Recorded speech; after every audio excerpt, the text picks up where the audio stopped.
अयोध्या की राजकुमारी जो बनी थी कोरिया की महारानी। वैसे तो पूरी दुनिया में अयोध्या को भगवान राम के कारण पहचाना जाता है, लेकिन कोरिया के लोगों का अयोध्या से जुड़ाव का एक अन्य कारण और भी है।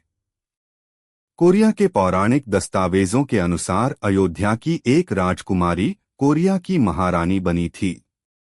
कोरिया के पौराणिक इतिहास में यह बात दर्ज है कि करीब 2000 साल पहले अयोध्या की राजकुमारी सुरीरत्ना नी हुहवांगओक अयुता यानी अयोध्या से दक्षिण कोरिया के ग्योंगसांग प्रांत में स्थित किम्हे शहर आ गई थी।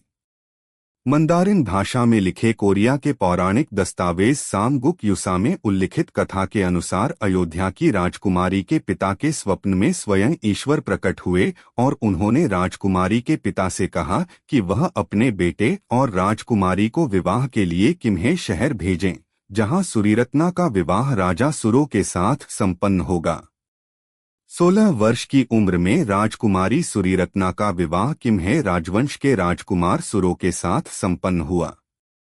किम्हे राजवंश के नाम पर ही वर्तमान कोरिया का नामकरण हुआ है।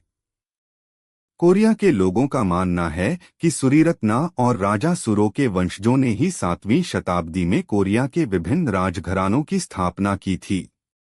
इनके वंशजों को कारक वंश का नाम दिया गया है, जो कि कोरिया समेत विश्व के अलग अलग देशों में उच्च पदों पर आसीन हैं। कोरिया के एक पूर्व राष्ट्रपति भी इसी वंश से संबंध रखते थे।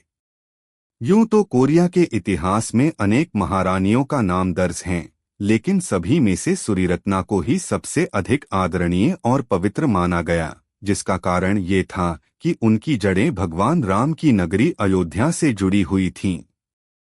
कोरिया के पौराणिक दस्तावेज सामकुक युसा में राजा सुरो और सुरीरत्ना के विवाह की कहानी भी दर्ज है, जिसके अनुसार प्राचीन कोरिया में कारक वंश को स्थापित करने वाले राजा सुरो की पत्नी रनीहो यानी सुरीरत्ना मूल रूप से आयुत अयोध्या की राजकुमारी थी।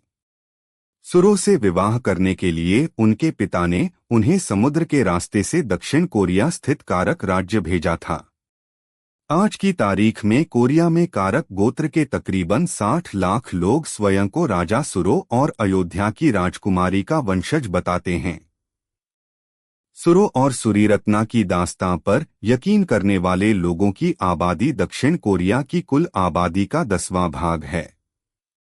कोरिया के पूर्व राष्ट्रपति किम देई-जुंग और पूर्व प्रधानमंत्री हियो जियोंग और जोंग पिल किम कारक वंश से ही संबंध रखते थे।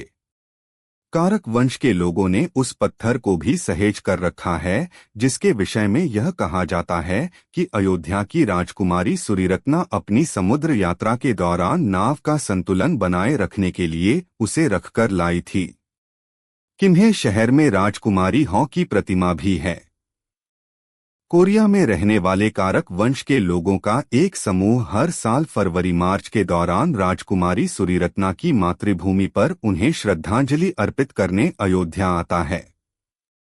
हालांकि भारतीय प्राचीन दस्तावेजों में कहीं भी यह जिक्र नहीं मिलता कि सुरीरत्ना का विवाह कोरिया के राजा के साथ हुआ था। हालांकि उत्तर प्रदेश के पर्यटन विभाग के एक ब्रोशर में कोरिया की रानी का जिक्र है।